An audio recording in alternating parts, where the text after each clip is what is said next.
अगर मैंने दूसरों से आगे देखा है तो यह दिग्गजों के कंधों पर खड़ा होकर देखा है। अगर मैंने कभी कोई मूल्यवान खोज की है तो यह किसी अन्य प्रतिभा की तुलना में धैर्यपूर्वक ध्यान देने के कारण है। अपना जीवन एक स्पष्टीकरण के बजाय एक उद्गार के रूप में जियो। आपको नियम बनाने होंगे, उनका पालन नहीं करना है। खुद के लिए मैं समुद्र तट पर खेलने वाला एक बच्चा मात्र हूं, जबकि सत्य के विशाल महासागर मेरे सामने अनदेखे हैं। दुश्मनी बनाए बिना बात बनाने की कला चातुर्य है। हर क्रिया के लिए हमेशा समान प्रतिक्रिया का विरोध होता है। प्रतिभा धैर्य में है। मैं आकाशीय पिंडों की गति की गणना कर सकता हूं, लेकिन लोगों के पागलपन का नहीं।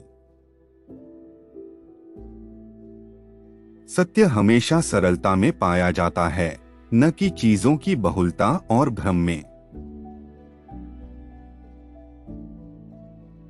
किसी अन्य प्रमाण के अभाव में केवल अंगूठा ही मुझे ईश्वर के अस्तित्व का विश्वास दिलाएगा।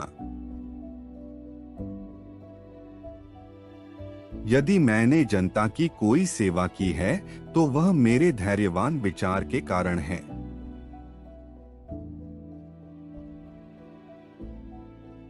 जिस प्रकार एक अंधे को रंगों का कोई ज्ञान नहीं है, उसी तरह हमें यह भी पता नहीं है कि किस तरह से ईश्वर सभी चीजों को देखता और समझता है।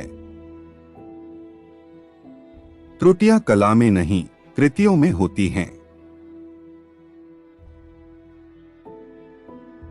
वस्तुओं के गुणों के बारे में जानने का उचित तरीका है कि उन्हें प्रयोगों से निकाला जाए।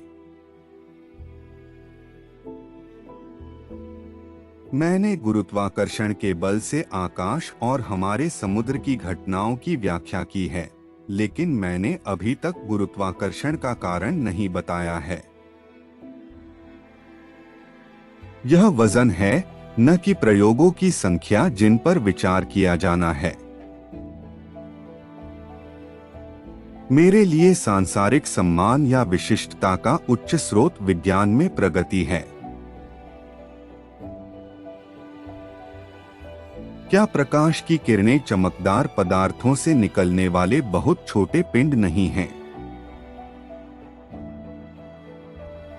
ग्रहों की अब जो गतियां हो रही हैं, वे केवल किसी प्राकृतिक कारण से उत्पन्न नहीं हो सकती, बल्कि एक बुद्धिमान एजेंट से प्रभावित हैं। संसार की व्यवस्था का केंद्र अचल है।